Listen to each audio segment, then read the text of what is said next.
Bonsoir à toutes et à tous. Bienvenue sur El Marharibiya. Quel plaisir de vous accueillir pour ce nouveau numéro de Microscope. Ce soir et demain soir, nous allons consacrer ces 52 minutes autour de ces législatives, ces élections législatives 2022 en France. Le premier tour, c'était le 12 juin dernier, dimanche dernier. Nous en avions longuement parlé, notamment après ces premiers résultats.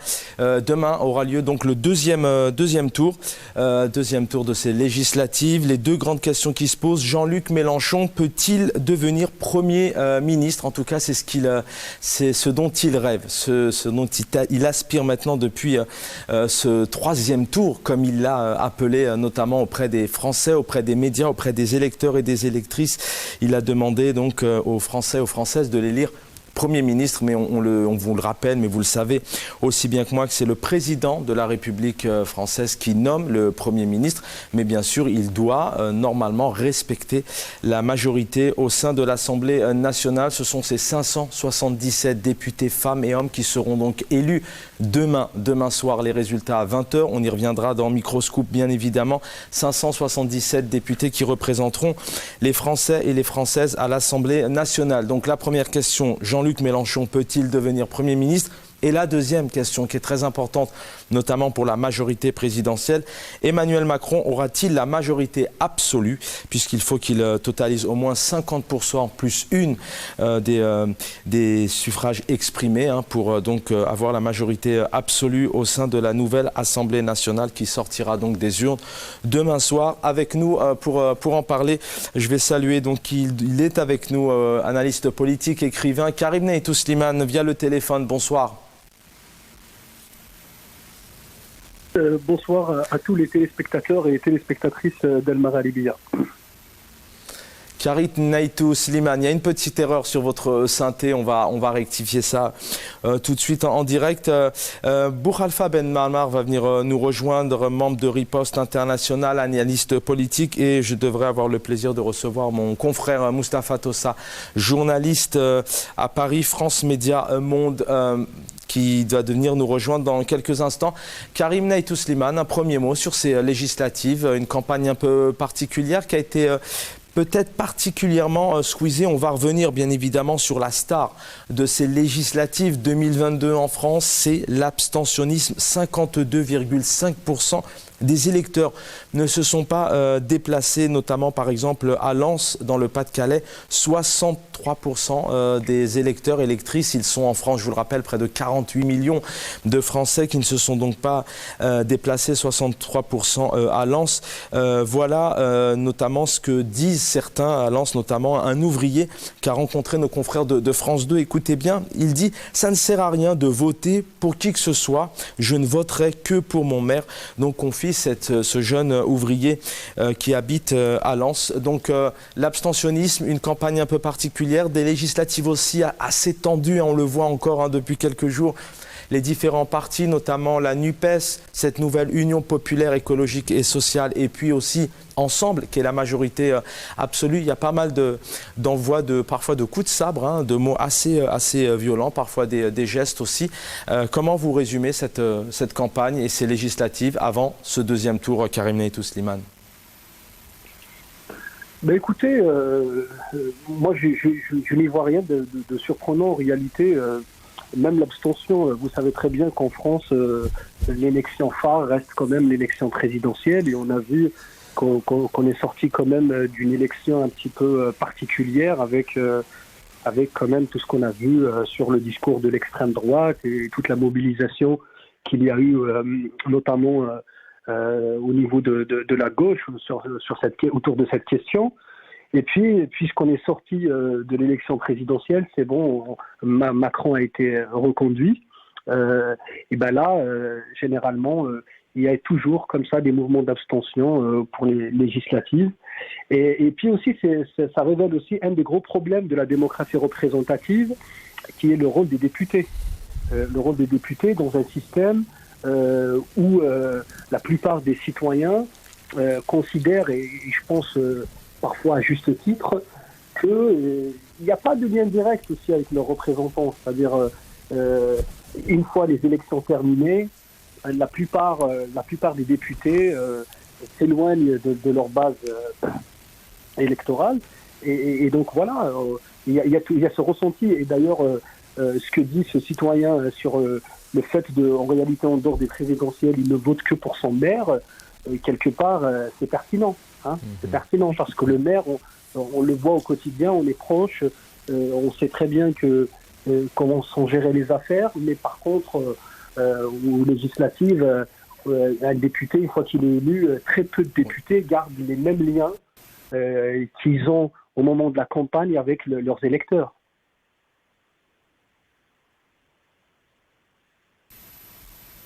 Oui, Karim Naïtou Slimane.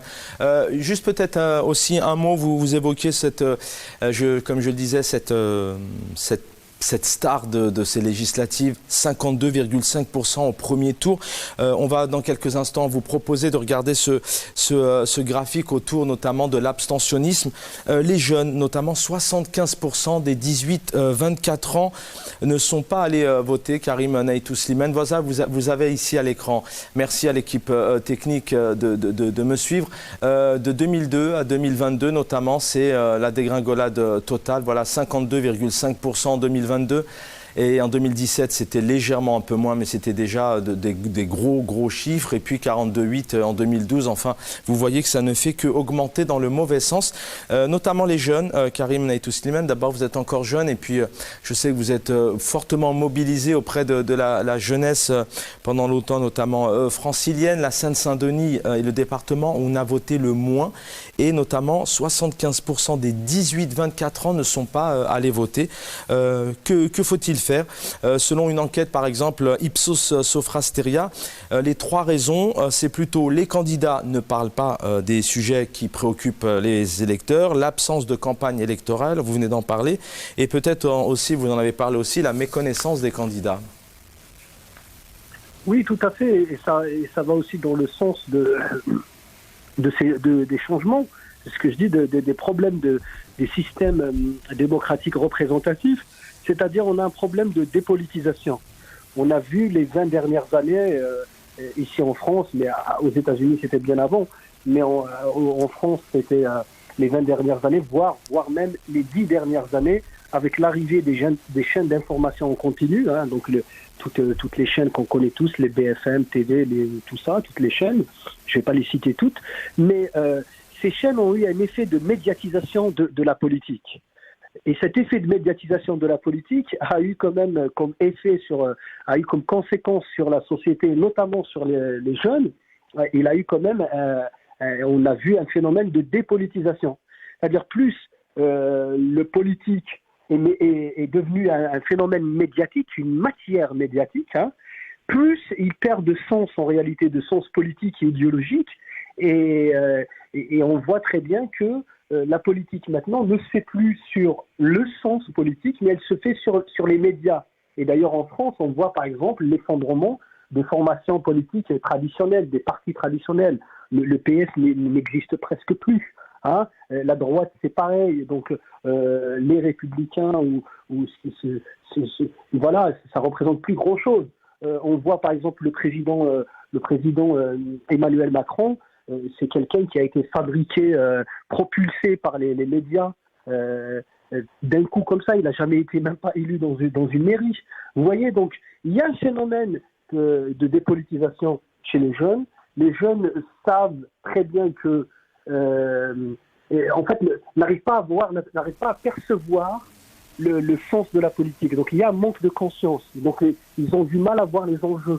On ne voit pas très bien les enjeux. On sait très bien que il y a l'influence des médias, il y a beaucoup de travail de réseau, il y a beaucoup de choses qui se font comme ça. Et donc le politique, malheureusement, et là je parle du politique, le politique au sens vraiment noble du terme, malheureusement est en train de perdre de sa valeur. Beaucoup de personnes pensent en réalité qu'ils ne peuvent pas changer les choses par la politique et par les élections notamment. Karim Naïtou Slimane, demain, comment vous voyez les choses? On parle aujourd'hui, on va y revenir bien évidemment, hein, les deux partis pour l'instant sont au coude à coude à l'échelle nationale. Je rappelle qu'il y a cette coalition donc présidentielle Ensemble et l'Union des gauches, notamment la nouvelle Union populaire écologique et sociale qui arrive donc en tête au premier tour avec 25,7 pour Ensemble et puis 25,8 pour la NUPES qui est portée en tout cas par Jean-Luc Mélenchon. Est-ce que vous pensez demain soir voir la possibilité, tout d'abord avant de parler de Premier ministre, puisque je rappelle que c'est le président qui décide hein, qui sera son Premier ministre, mais est-ce que vous pouvez peut-être aujourd'hui projeter que Emmanuel Macron n'aura pas la majorité absolue? Franchement, j'aurais aimé avoir une boule de cristal pour le prédire, mais je ne suis pas sûr de pouvoir réellement, parce que là, les deux formations sont vraiment au coude à coude, hein, donc là, ils sont séparés par un point. Voir Mélenchon devenir Premier ministre, je pense que cette perspective s'éloigne de plus en plus. Oui. Et d'ailleurs, je ne sais même pas ce qu'elle est pertinente politiquement dans la situation actuelle pour avoir une majorité absolue. Moi, je vois que c'est une perspective qui s'éloigne de plus en plus. Je pense que probablement Ensemble vont quand même assurer une majorité minimale, je ne dirais pas confortable et encore moins absolue, minimale pour le président, parce que même si Ensemble est quand même plus de 50% des sièges, je pense aussi que si l'écart n'est pas très grand, il faudrait aussi prendre en compte le nombre des votants aussi pour la NUPES. Et donc, je pense que les choses ne sont pas, on ne peut pas les prédire aussi facilement. Mais par contre, ce que je crois, c'est que ces législatives ont été perdues au présidentiel. C'était au moment des présidentielles que, malheureusement, même si Mélenchon avait fait une très très belle campagne à la fois techniquement et politiquement, c'est vraiment un cas d'école, hein, mais malheureusement, je pense que pour son projet, pour le projet qu'il représente, je pense qu'il a été perdu malheureusement au moment des élections. Les élections présidentielles, je veux dire. Karim Naïtou Slimane, pendant que on vous écoute, on a à l'écran ici, d'ailleurs, voilà, ça va revenir avec ces résultats qu'on va vous projeter, enfin ces résultats, cette projection de résultats, ça va s'afficher dans quelques instants sur votre écran. Voilà, j'ai mon écran de retour en même temps que vous. On est à 25,75% pour Ensemble, la NUPES juste derrière.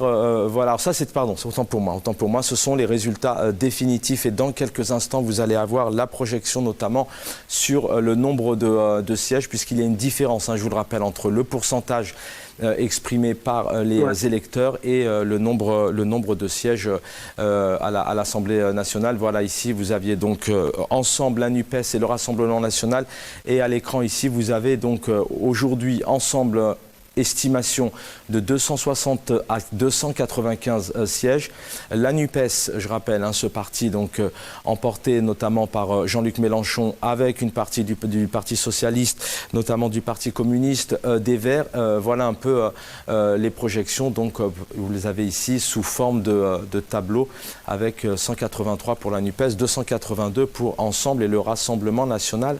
35 plus 31 sièges en projection pour ces législatives 2022. Normalement, nous avons avec nous Moustapha Tossa, journaliste politique. Bonsoir, cher Moustapha Tossa. Bonsoir, Chaban. Merci, plaisir de vous avoir. On a eu quelques petits soucis, mais on a réussi. Merci pour votre fidélité. Moustapha Tossa, en tant que journaliste, j'ai envie tout simplement d'abord d'avoir votre vision générale de ces législatives. On en parle parfois d'une certaine manière. Les Français s'en préoccupent. Déjà, se préoccupent de moins en moins des élections, mais encore de moins en moins des législatives, alors qu'on rappelle que ce sont ces députés qui vont aussi légiférer, qui vont débattre sur les lois, qui vont faire le quotidien.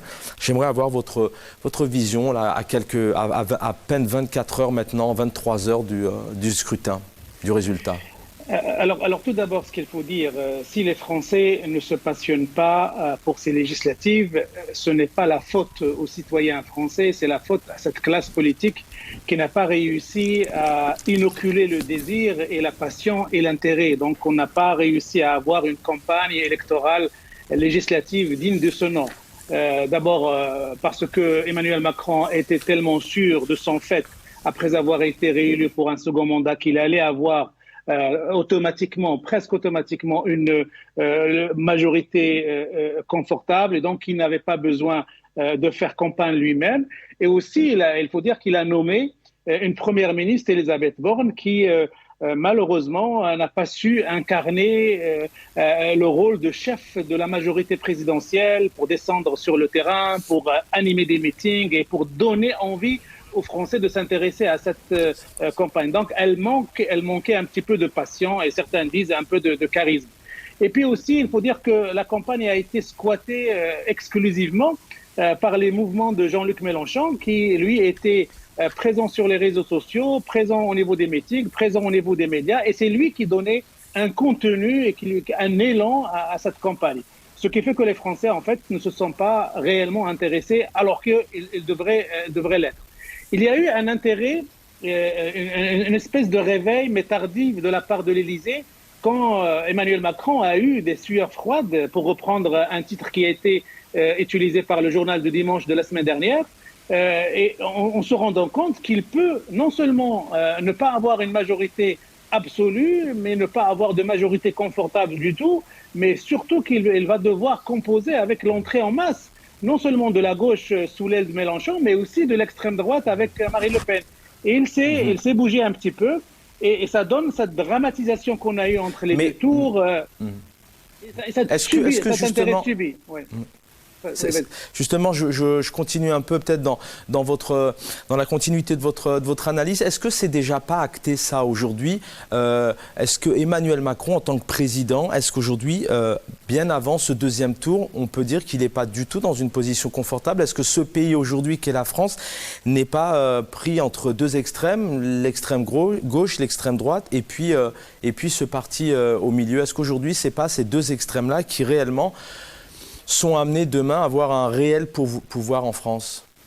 En fait, de mon point de vue, les législatives, on est en train de payer un petit peu la facture des présidentielles. Il ne faut pas oublier que pendant la présidentielle, on avait le choix contre une reconduction d'Emmanuel Macron, ça veut dire un Macron bis, ou bien l'extrême droite. Et à ce moment-là, la gauche et les autres partis politiques aussi de droite se sont ligués pour ériger un barrage contre l'extrême droite. Et à ce moment-là, ils ont empêché, d'une manière ou d'une autre, les Français d'adresser ce message d'avertissement et de sanction pour Emmanuel Macron. Et la sanction a été reportée aux législatives, ce qui fait qu'il n'a pas eu cette majorité absolue que normalement tout président de la Ve République élu ou réélu devrait avoir. Et là, on est dans le mode sanction. Sauf que la sanction n'est pas si brutale et si forte que ça. Elle empêche Emmanuel Macron d'avoir une majorité absolue en permettant l'accès en masse de la gauche et de l'extrême droite. Donc j'ai l'impression que la volonté des Français de sanctionner Emmanuel Macron parce qu'ils n'ont pas pu le faire pendant la présidentielle se joue actuellement dans les législatives. Et ça, croyez-moi, c'est pas une simple affaire pour Emmanuel Macron, parce que lui, le président Jupiter, qui gouverne de manière verticale, qui n'est pas habitué au jeu de la coalition et du compromis, être obligé demain, pour faire passer des projets de loi, de composer avec d'autres forces politiques, y compris à l'intérieur d'ensemble, ça c'est un exercice nouveau pour lui qui va donner une coloration particulière à son mandat et qui va l'handicaper lourdement pendant la gestion des problèmes de la France. Donc c'est pas une mince affaire que de ne pas avoir une majorité absolue. Alors pour avoir un peu plus votre point de vue et votre analyse, comment demain il sera amené à gérer? Alors je rappelle aussi concernant Jean-Luc Mélenchon que on a interrogé les médias, hein, des confrères ont interrogé le président de la République et il a dit clairement que s'il était amené à choisir un Premier ministre, il choisirait parmi notamment les candidats. Il faut rappeler que Jean-Luc Mélenchon n'est pas candidat aux législatives. Mais sur la composition peut-être déjà, c'est vrai qu'à l'intérieur, vous avez raison Moustapha Tossa, à l'intérieur de cette majorité, d'ensemble, il doit composer avec d'autres éléments, d'autres partis. Mais comment vous le voyez, le président, demain, s'il est amené vraiment à changer de ministre ou à changer de gouvernement? Comment il sera amené réellement à travailler? Est-ce qu'il va totalement peut-être se déconnecter? Parce qu'on ne peut peut-être pas imaginer aujourd'hui Emmanuel Macron donner les clés de l'Élysée à quelqu'un qui est notamment comme Jean-Luc Mélenchon et lui donner les cartes blanches sur tous les dossiers. Quels seront les rapports demain de ce nouveau président dans le cadre d'une cohabitation? Alors le scénario de la cohabitation tel que rêvé par Jean-Luc Mélenchon, patron de la France Insoumise, est aujourd'hui une hypothèse improbable. Parce que pour cela, il faut que la gauche, il faut que la NUPES parvient à avoir la majorité absolue du Parlement pour imposer un nom de la gauche pour Emmanuel Macron et donc le principe même de la cohabitation. Jusqu'à présent, tous les sondages, toutes les études d'opinion ne donnent pas la NUPES majoritairement à l'Assemblée nationale. Ils lui donnent un grand score, un score immense, mais ne lui donne pas la majorité absolue. Donc, ce qui fait que, jusqu'à présent, cette hypothèse de cohabitation telle que la rêve Jean-Luc Mélenchon n'est pas dans les radars actuels, sauf vraiment miracle, sauf grosse surprise dimanche prochain. On n'est pas à l'abri d'un accident de l'histoire, on n'est pas à l'abri d'un miracle, mais rationnellement, cette hypothèse... Mais il y aura tout de même un rapport... Je vous rejoins aussi, c'est vrai qu'aujourd'hui, bon, en tout cas ce ne sont que des sondages, on verra demain, mais c'est vrai qu'aller dire qu'il y aurait une majorité absolue pour Jean-Luc Mélenchon, ça serait peut-être un peu gros, mais il y aura un réel rapport de force en tout cas, ça serait la première fois depuis plusieurs présidentielles, si je ne me trompe pas. Oui, tout à fait, Chaban. Donc, si jamais le président Macron n'arrive pas à avoir cette majorité absolue, donc il a une majorité relative, donc il sera dans l'obligation de composer avec les forces politiques à l'intérieur même de Ensemble. Et on sait qu'il y a Édouard Philippe avec son mouvement Horizon et le MoDem avec François Bayrou. Et quand on voit la mauvaise humeur montrée par les uns et par les autres à l'occasion de la formation du gouvernement d'Elisabeth Borne, on est amené à croire que le MoDem, malgré tout le sourire, malgré toute la bienveillance de François Bayrou à l'égard d'Emmanuel Macron et de son parti Renaissance, il va négocier pied à pied des postes et aussi des périmètres d'intervention. Donc, Ensemble ne serait pas un long fleuve tranquille, mais une négociation permanente. Alors, et en plus, si demain le président a besoin d'une majorité absolue, peut-être il fera appel aussi aux Républicains qui auront un groupe à l'intérieur du Parlement français.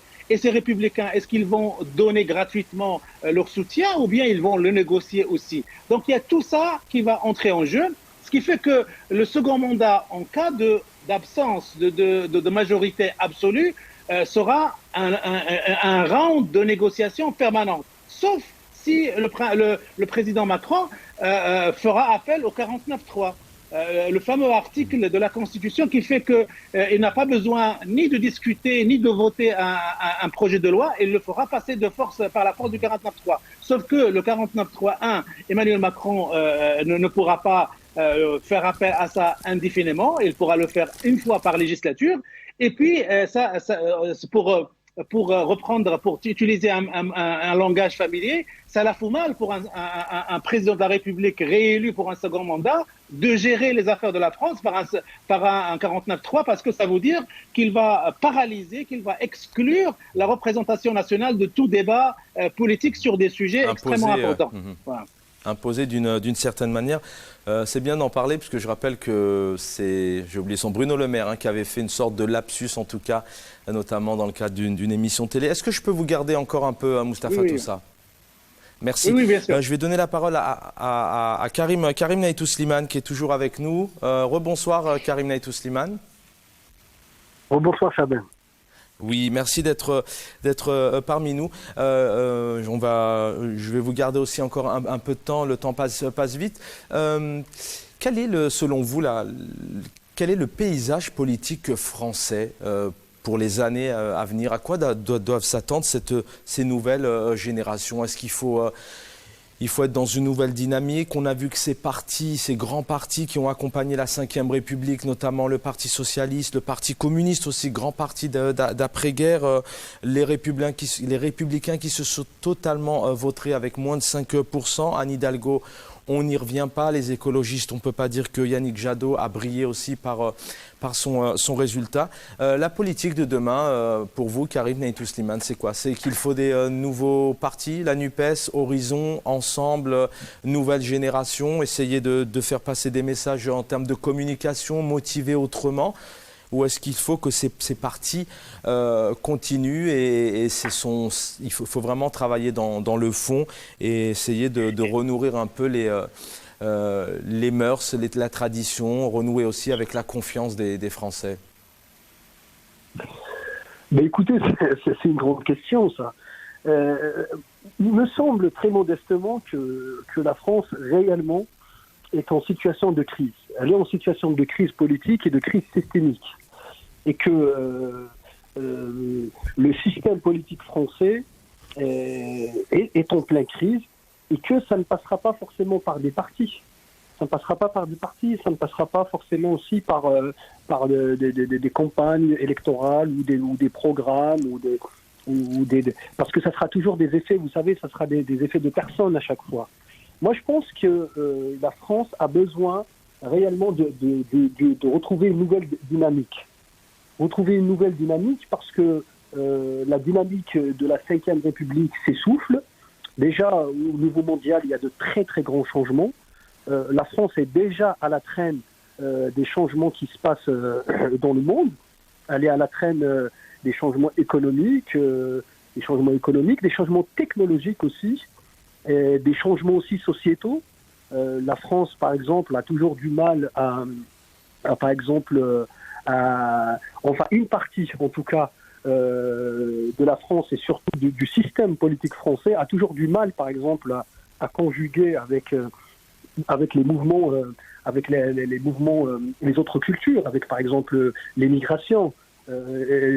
Par exemple l'émigration en France, elle est considérée toujours comme un problème et non pas comme une solution, et non pas comme un apport civilisationnel à cette crise qu'ils traversent. On voit très bien que les pays qui s'en sortent le mieux maintenant, ce sont des pays qui adoptent, qui s'inscrivent dans d'autres dynamiques historiques, notamment vis-à-vis du capitalisme, notamment vis-à-vis de l'immigration, de toutes les questions qu'elle pose, et même aussi de la structure de l'État, de la nature de l'État, de la nature du système politique.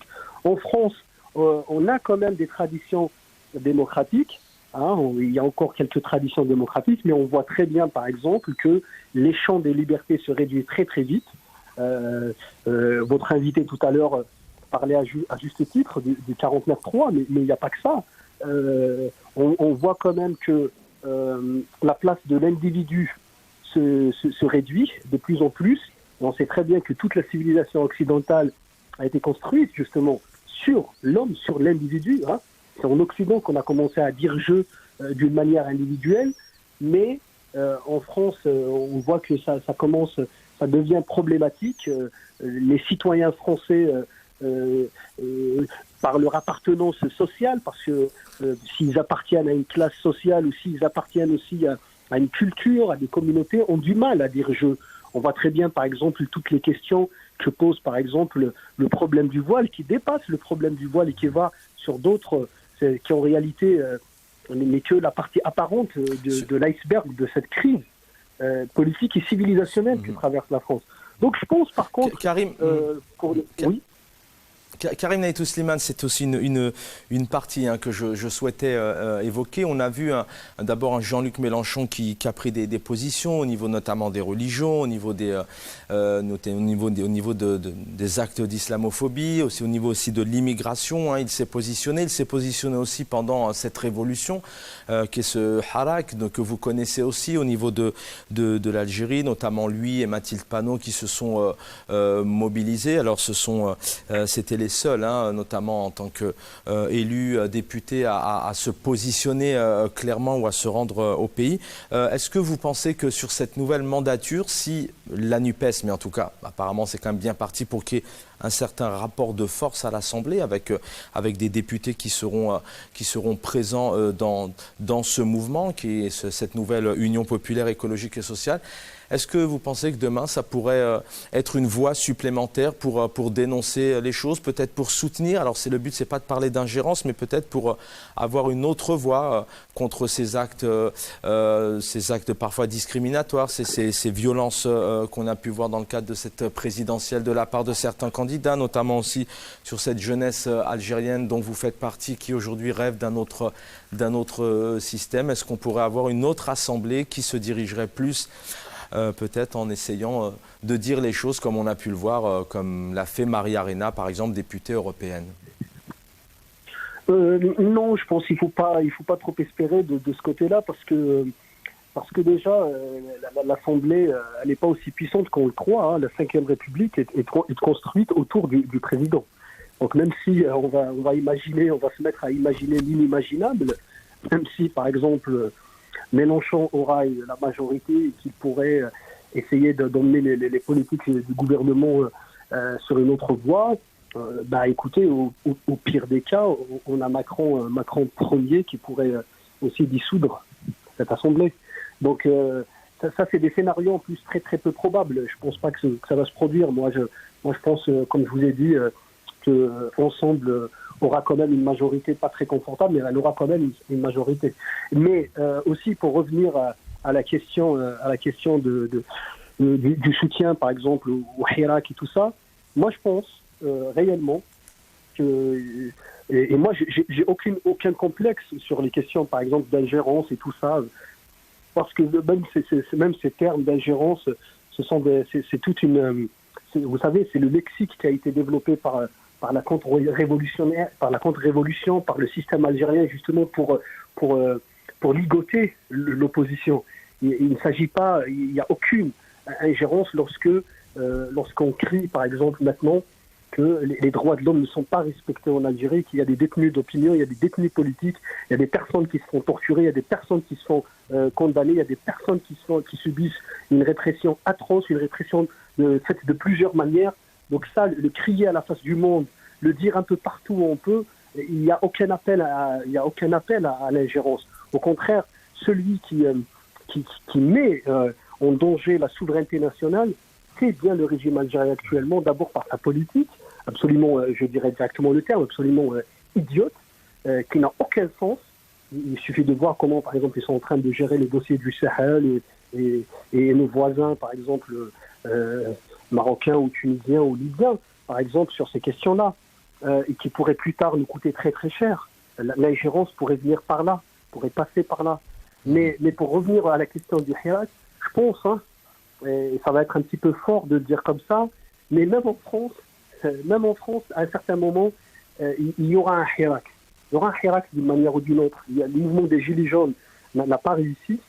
Mais donc il y a une crise politique profonde en France. Il y a une grande partie de la population française, que ce soit celle qui est alignée par Marine Le Pen ou celle qui est alignée avec Marine Le Pen ou avec Jean-Luc Mélenchon, il y a toute une grande partie de la France d'en bas, la France profonde, la France laborieuse, la France des travailleurs, la France des couches sociales, qu'ils soient immigrés ou pas.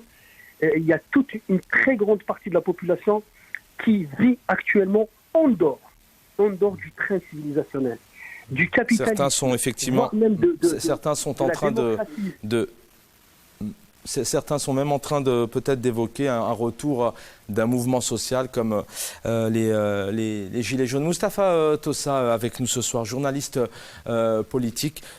Première même question que je posais tout à l'heure, c'est quoi la politique demain en France? On a vu et on voit disparaître ces partis, d'autant plus que peut-être, et c'est une question que je vous pose, est-ce que le fait qu'il y ait eu cette alliance où on a vu tout de même Fabien Roussel faire alliance avec Jean-Luc Mélenchon, le Parti socialiste, les écologistes, est-ce que ces partis-là, ces gros partis tout de même qui, je le disais, ont accompagné la Ve République, qui ont accompagné ces dernières décennies d'évolution en France, est-ce qu'ils seront amenés, selon vous, à totalement disparaître et que peut-être qu'en 2027, prochaine présidentielle, ces partis-là n'existeraient plus et on retrouverait des nouveaux partis comme ça qui viendraient avec des plans de communication pour essayer de fédérer, d'avoir quelque chose de peut-être d'éphémère mais de puissant? Oui, mais avant cela, il faut se réjouir d'une chose aussi, c'est la disparition du phénomène Zemmour. Parce que quand on rappelle à quel point ce phénomène occupait les esprits, certains le voyaient déjà à l'Élysée, certains le voyaient déjà président de la République, le voir. Mais est-ce que vous pensez, c'est intéressant ce que vous dites, merci en tout cas de soulever cette, même si on a vu les images à l'écran, je rappelle qu'Éric Zemmour a échoué aux législatives, je vous laisse finir Moustapha Tossa, mais est-ce que réellement le mouvement il a disparu? Parce que je ne vais pas me faire l'avocat du diable, mais ce qui peut faire peur en tout cas pour ceux qui sont loin de rejoindre ce mouvement, c'est qu'en l'espace de 6 mois, il a réussi tout de même à se présenter sur une présidentielle. Il a fait un peu moins de 8%, je crois. Vous me dites si je me trompe au présidentiel. Pour quelqu'un qui n'a jamais été élu, quelqu'un qui arrive comme ça, on ne fait pas de nulle part, mais des médias, c'est plutôt... de son côté, c'est plutôt positif et d'un autre côté, ça peut faire peur aussi. Et ça représente aussi peut-être la politique française de demain. Non, moi je crois au contraire. En fait, Éric Zemmour était un phénomène médiatique. C'était une bulle médiatique, une bulle artificielle, artificiellement gonflée par un groupe de presse, par des gens qui avaient intérêt à miser sur quelqu'un qu'ils croyaient nouveau et qui était capable, selon eux, d'emporter la présidentielle. Sauf que pendant des mois, on s'est fait peur, tout le monde a eu peur de voir cet énergumène arriver à l'Élysée et on s'est rendu compte que ça n'est qu'un phénomène médiatique. En fait, il n'a aucune profondeur sociale, il n'a aucune présence sociale. La preuve, il n'a même pas réussi à se faire élire dans un fief où il a eu soi-disant 55% dans la présidentielle. Non, c'est pour vous dire que c'était quelque chose d'artificiel. Les idées ont fusé, ces idées nauséabondes de xénophobie, de racisme, ont fusé dans la société française, mais signe de bonne santé de cette société française, elle ne l'a pas porté ni à la présidentielle, ni aux législatives, et donc il est resté loin. Ça ne veut pas dire que les idées d'extrême droite ont disparu. La preuve, c'est que demain, dimanche, on aura certainement une entrée, pas j'allais dire massive, mais une entrée importante de l'extrême droite de Marine Le Pen, du Front National. Pour la première fois, ils auraient un groupe parlementaire depuis 1986, mais les idées... On parle déjà de 30 sièges. Oui, elle rêve de 50, mais entre 30 et 50, selon ses estimations à elle, à Marine Le Pen.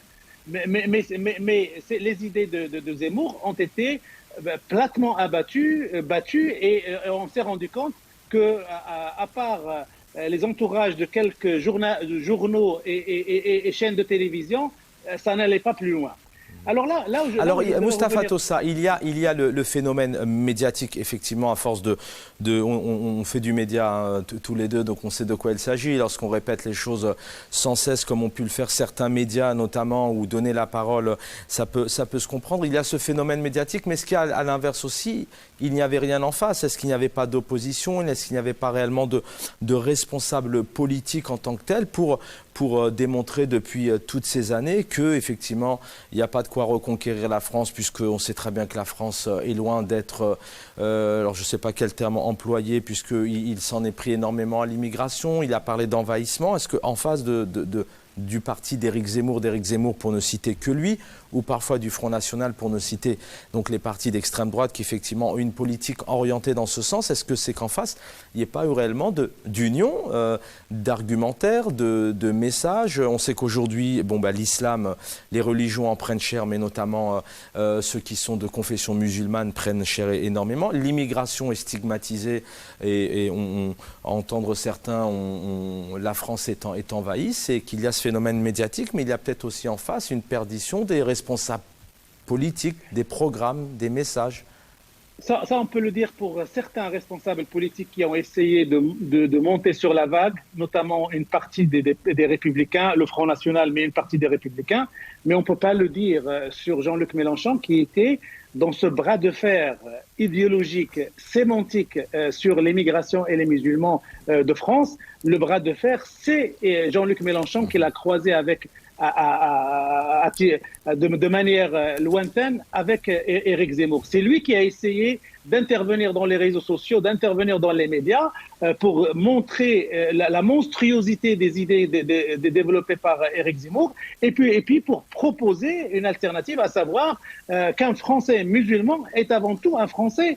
Et il peut être musulman sans qu'il y ait un problème. Donc, Jean-Luc Mélenchon a incarné le versant de ce combat. D'ailleurs, il a été récompensé, et il faut le dire, parce que le succès que Jean-Luc Mélenchon a eu, que ce soit au niveau de la France insoumise, à titre individuel pour la présidentielle, arrivé troisième, il le doit aussi à ses prises de position.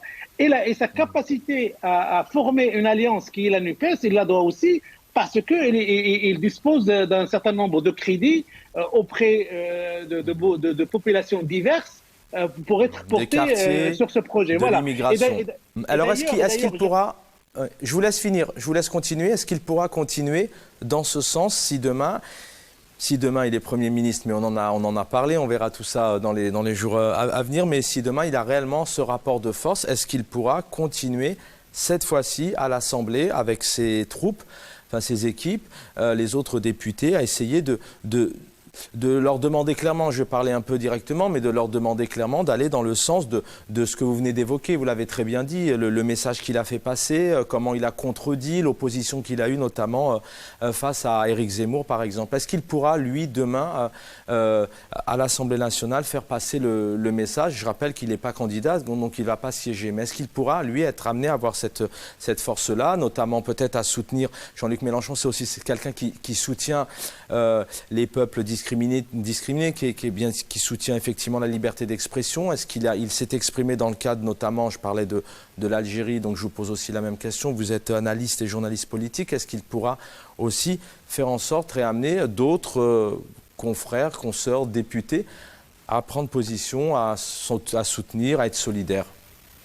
Oui, Chaban, ce qu'a fait Jean-Luc Mélenchon pendant ces deux campagnes, présidentielles et législatives, c'est qu'il a réussi avec son bagou, avec son style, avec sa manière de parler, avec ses idées, avec ses convictions, à décomplexer le français musulman qui était l'objet de critiques vives et concentrées de la part de la droite et de l'extrême droite.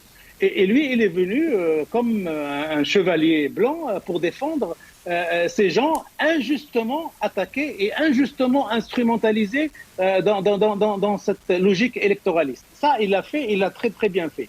Alors, l'autre élément important qu'on doit, d'ailleurs les études vont le montrer, ou le montrent déjà, qu'on doit à Jean-Luc Mélenchon et à sa manière de pratiquer de la politique, c'est qu'il a donné envie à certains jeunes de s'engager dans la politique et de venir voter.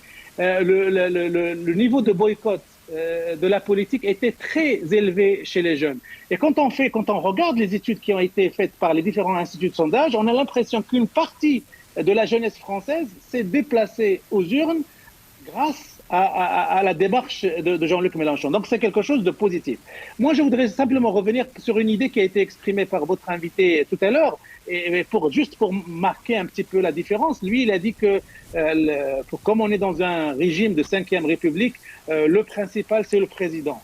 Non, le principal, c'est le président quand il a une majorité absolue. Mais quand il n'a pas de majorité absolue, le Parlement retrouve une voix, retrouve une résonance, retrouve un rôle. Par exemple, je vous donne un exemple puisqu'on suit les affaires du Maghreb, les affaires d'Algérie, de Maroc et de Tunisie. Si demain, il y a des députés suffisamment sonores, qui ont la parole forte et qui l'expriment à l'intérieur de l'Assemblée nationale, ils peuvent influencer, ils peuvent impacter les choix diplomatiques du président Macron ou de sa ministre des Affaires étrangères, Catherine Colonna. Donc il ne faut pas sous-estimer C'était ma question, justement. Et le travail des députés quand ils sont engagés dans un combat ou dans une cause ou qu'ils veulent jeter de la lumière sur une situation donnée. Demain, par exemple, le Hirak en Algérie ou demain, une autre affaire au Maroc ou en Tunisie. Si les députés français s'emparent de cette affaire, ils mettent la pression sur l'exécutif, je vous assure que Emmanuel Macron ou n'importe quel responsable politique pourra réfléchir à deux fois avant de prendre des normes. Et avant de vous quitter, est-ce que ça pourrait être le cas justement, puisqu'on devrait tendre avec une nouvelle assemblée tout de même? Peut-être pas de majorité absolue pour Mélenchon, mais on tend vers... Moi, j'anticipe que les affaires du Maghreb, un certain nombre de causes vont rentrer à l'Assemblée nationale française dans les bagages de la NUPES. C'est elle-même qui va les traiter, qui va en parler, parce que c'est une caisse de résonance. Et pour peu qu'elle soit saisie par des associations de défense des droits de l'homme ou des associations militantes pour cette cause-là, pour peu que ces groupes-là et ces députés-là soient sensibilisés, je suis sûr que ça aura un impact médiatique, politique et une pression supplémentaire sur et le président Macron et sa ministre des Affaires étrangères, Catherine Colonna. Merci Moustapha Tossa, on y reviendra certainement avec vous. Merci, ce fut un plaisir de vous avoir comme à chaque fois. Journaliste politique, vous êtes spécialisé aussi, notamment sur les questions internationales. Karim Naïtou Slimane, avant de vous quitter aussi, deux petites minutes. Vous pouvez réagir rapidement sur ce que vous venez d'entendre, mais je voudrais, bon c'est l'actualité, mais je pense que mes confrères y reviendront aussi dans la semaine au sein de votre chaîne El Mara Libya. Une réaction peut-être sur ce que Abdelmadjid Tebboune et Macron se sont dit, notamment sur ce nouveau coup de fil, évoquer les relations bilatérales, affirmant leur volonté de les approfondir, notamment avec leur convergence des vues et leur entente afin de pousser ces relations à un niveau distingué, surtout après la réélection du président Macron pour un nouveau mandat. Voilà ce qu'a indiqué la présidence, algérienne.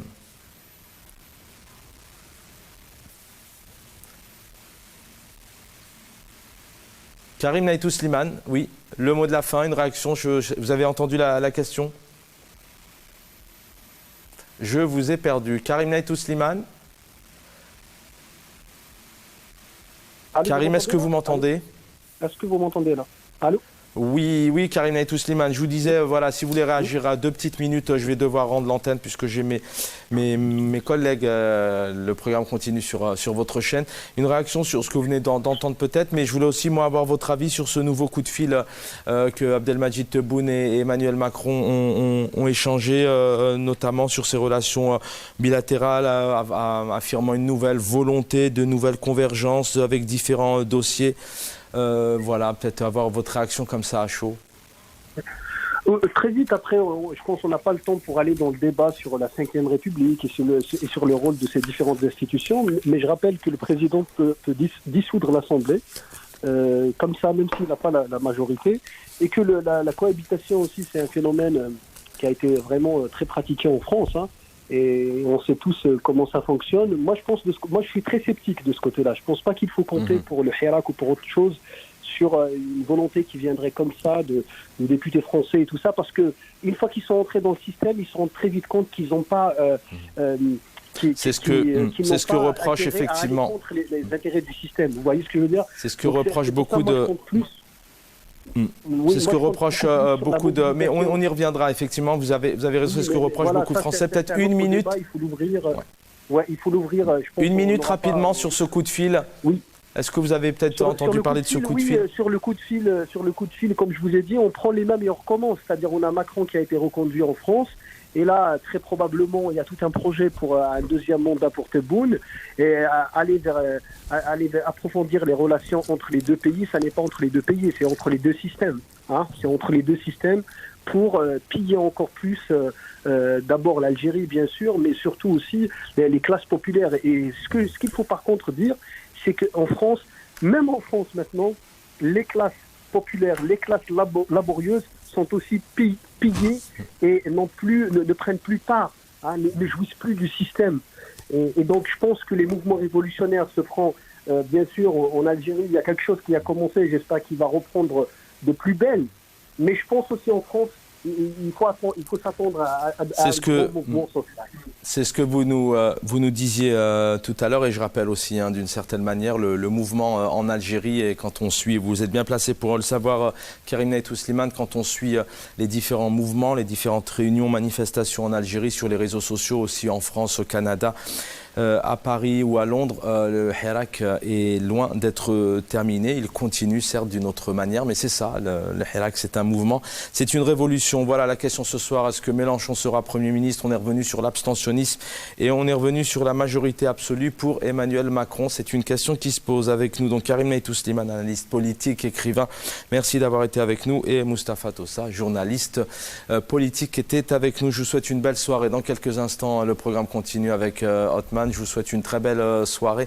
Suivez-nous sur les réseaux sociaux. J'aurai le plaisir de vous retrouver demain à 20h pour la suite de ces législatives 2022 en France. Bonne soirée à tous.